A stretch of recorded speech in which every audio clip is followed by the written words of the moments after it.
Guys, just watch and listen.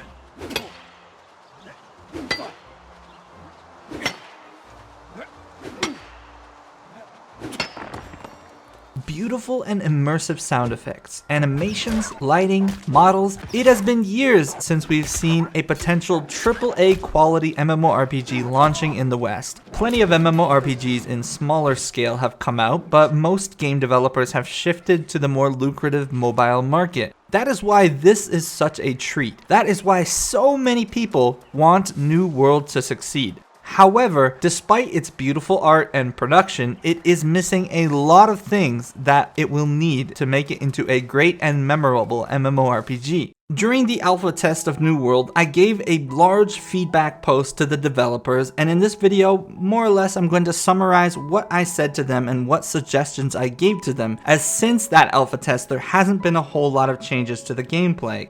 The positives of New World is that it is beautiful, the UI is almost perfect, the world is immersive, the sound effects and music are stunning, and the animations are pretty damn smooth and fluid. The models are beautiful, the crafting system is simple but it has a lot of depth and it feels rewarding, it feels meaningful. You put in the work in crafting gear and you get rewarded with potentially the best equipment in the game. There's a bit of RNG, but just enough, it's not too bad. It's a bit grindy again, but it's not that bad. It's in a really good spot. I don't think I would change anything about the crafting system. Now, how do we fix the rest of this stuff? None of it's completely beyond hope, but all of it can be really improved. Let's go down the list. First of all, character creation. It's unanimously agreed that this needs a lot more customization. As it is, just changing the hair and the face is pretty boring. Even original World of Warcraft had more customization than this, and for the most part, you can't even see your face when you're wearing helmets and equipment, so it's just pointless. You can just hit random and join the game. You wouldn't even know the difference. Now, secondly, the combat needs to be overhauled. Now, I'm not talking in the way of how it functionally works. Action combat with animation locking, for me, feels great so long as the servers have good latency. I'm talking about everything around it in regards to flinching, the 3 active skills, the weapon swapping, etc. This is a big jump, but I feel that New World would benefit greatly from having classes. I know what you're thinking, but hear me out. As it stands, with the weapons and the equipment, people are always going to choose what's best because it's really easy to freely switch between these weapons. A class system would allow New World to have classes that excel at certain things and not be good at others. This makes balancing weapons much easier, as you don't need to worry about someone just being able to be the best at everything. With the current system, the result turns into everyone looking the exact same all the time, doing the exact same skills. The weapon system could be in turn just part of the class system, the weapons could be tied to the classes or independent of them, but it gives more identity to everybody's characters. This could also assist in character appearances, as pretty much all players and all characters right now just look the same in the world. There isn't any wildly unique item sets or anything that stand out, everybody's just looking with the same theme. The next part of the combat I would change is the 3 active skills and swapping between weapons. In the preview and alphas, this felt okay sometimes, but overall clunky. The shared cooldowns were really bad. Using a 2-minute cooldown on one weapon could put a 5-second skill on the same 2-minute cooldown, and the weapon swaps could sometimes not go through due to animation locking, or they did go through and you didn't notice and you accidentally sheath your weapon. Also, the 3 skills are just too less. I mean, it's way too simplified. There's no thinking, everybody just picks the best 3 skills and does the same stuff. The majority of combat revolves around auto attacking, just aiming and then right clicking, and that gets extremely boring really fast. They should up the amount of active abilities you can use so that there is more choice and strategy to the combat. Now, the ranged combat for me is very clunky, so anybody who really likes being a magician or ranged combat are basically forced to use melee weapons anyway, so every fight feels the same. Then the flinching mechanic. Flinching isn't inherently bad, but it makes fighting multiple enemies a death wish, and getting locked in flinches is just game over. Some sort of protection or internal cooldown against flinching is definitely needed. Now, I don't think it should be removed, as in action combat games you need a way to stop enemies from running everywhere, but once every 3 to 5 seconds should be enough so that it doesn't let you get completely flinch locked out of a fight from 100% to dead. It made it so that PvP was basically decided on who got the first hits in, and those are, personally, the changes I would make to the combat, and I think it would fix a lot of, if not all of the combat's problems, save for the latency issues and the poor optimization of the 50 vs 50 fights, but I'm sure Amazon is already aware of those problems and working on them. The next thing I want to talk about is the leveling and questing system. Up until around level 12, the questing system is pretty good. It's clearly there to teach us about the game, and the tutorial quests, in my opinion, do a really great job at accomplishing this. But once you get done with the tutorials and pick a faction, the questing and leveling just goes to complete garbage, and it just becomes a huge slog. There is absolutely no structure to the questing system. It feels like you just get thrown a bunch of randomly generated and repeatable quests to do over and over again. Some of the quests are one-time completion only and unlock as you level in the towns, but they do not differ in any way with what you have to do compared to the randomly generated ones. It's kill some mobs, loot some chests, and go to a place. That's it. There's no meaning to what you are doing for them. There's no story that progresses, they're just ways to get experience, and because there is no structure, they just send you to random spots. So you're running a lot and doing these boring ass tasks, and it gets super old super fast.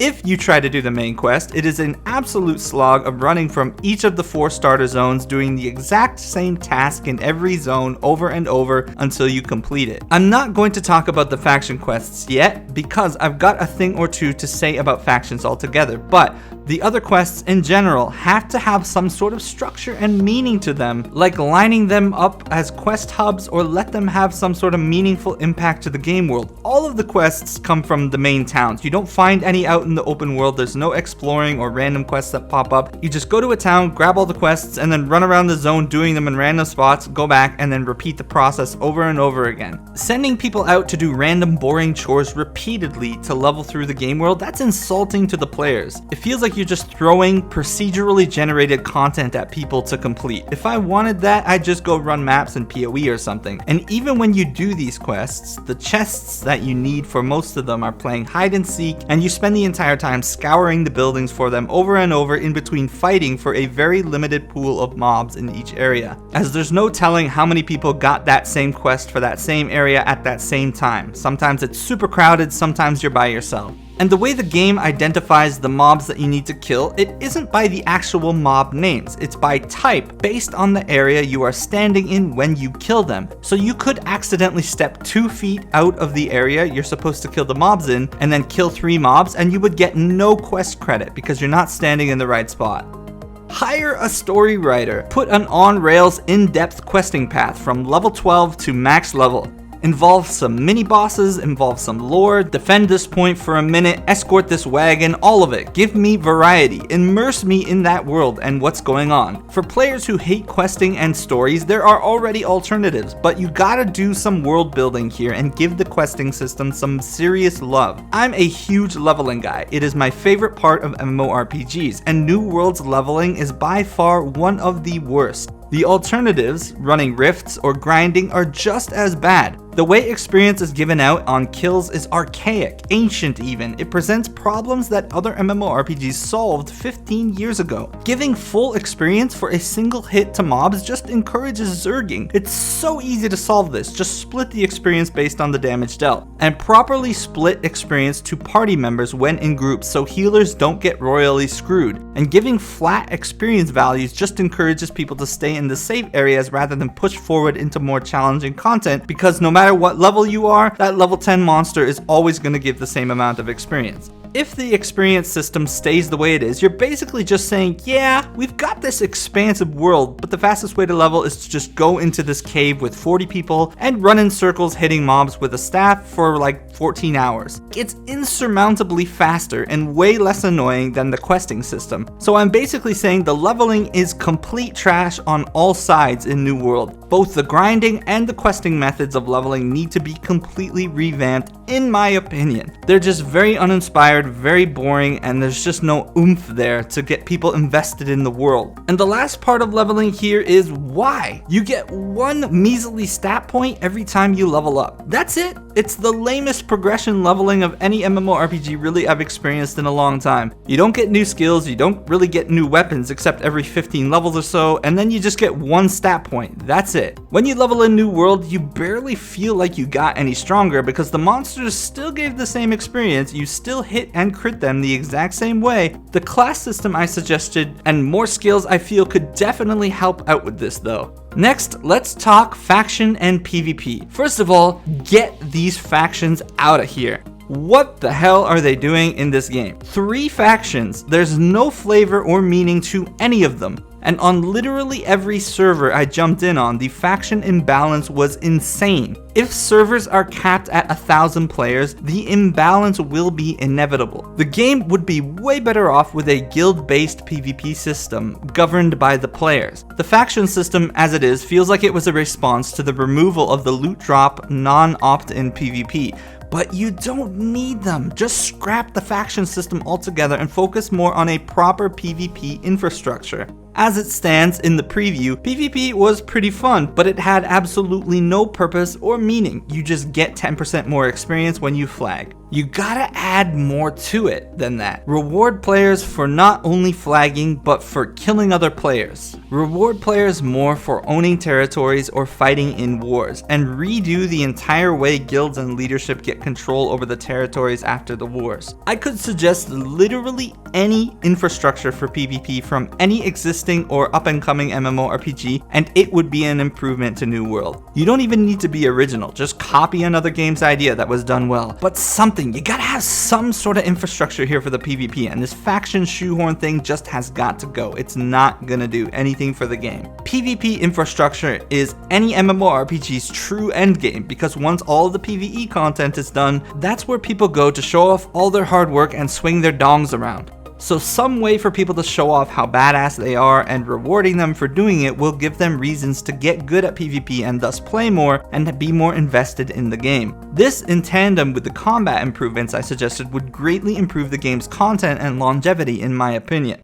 Next up, let's talk about PvE endgames. We're talking about breaches, raid bosses, arena matches, etc. The game needs more of it. Now, the low-level breaches not requiring much coordination is okay, but for people to enjoy the game, you gotta have encounters that require coordination. As it stands, it's just run in and zerg everything down. There's so many simple mechanics that would disable this or stop this from happening. Give the bosses some ridiculous frontal cones or close-range AoEs so that their positions matter, etc. Open-world raid bosses should also have some sort of aura around them that prevents resurrecting nearby players. This would deter people from zerging them and lower level players from just swarming them at the end game. Now, the breaches showing up before being on the map also feels bad. It should be the reverse. The breach should show up on the map before it appears in game, and they should be a lot harder and time consuming to take down to allow more players to join in, to give a bigger sense of urgency and teamwork to them.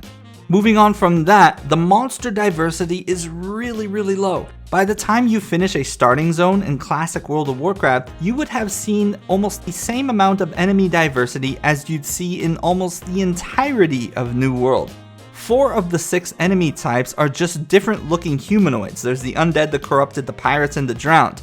The most interesting enemies for me were the rarer ones, or even the beasts, but even then it's just wolf for days.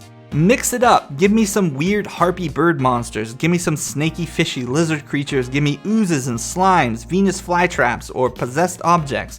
None of it is so far-fetched that I can't imagine it in New World. Next, I want to touch on the world itself. Now, the towns are pretty boring. They all feel the same. They need some more love, and the housing, nobody is excited to get a random house in one of these cramped ass towns. At the same time, there is so much open, empty, unused space in the world. Again, this is obviously left over from when the game was originally intended to be an open world sandbox game. But I would suggest redoing the zones and stopping with the instance housing, so instead putting houses out in the world and in the zones, allowing things like planting crops around the houses and farm fields and such, instead of having so many empty, unused spaces in this beautiful world. If the servers really stay capped at 1,000 players, I don't see why this would be really that hard to pull off given the size of the world.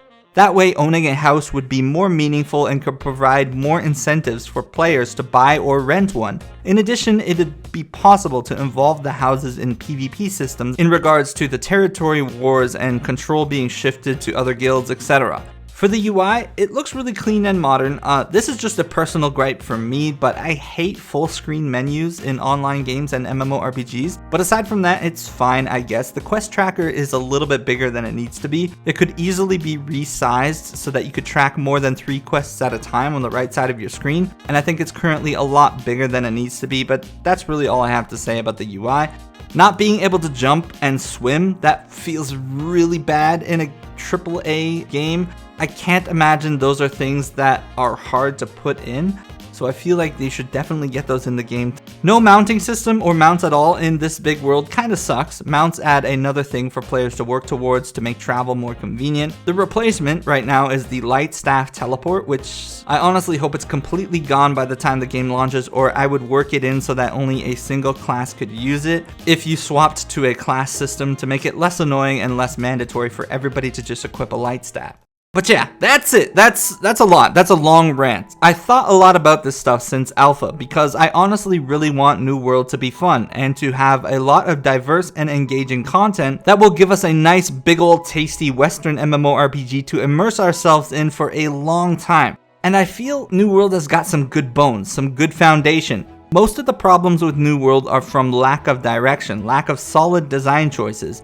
If I were designing it, I would put all of these things into the mix to fix the fundamentals, then push for a more engaging PvP infrastructure system alongside challenging endgame monsters with progression rewards to give the players a reason to improve their characters and keep pushing forward with the content. But as it stands, as beautiful as the world is, once you get over the honeymoon phase and the crafting, there isn't really any reason to be in the world unless you're role-playing as a pirate.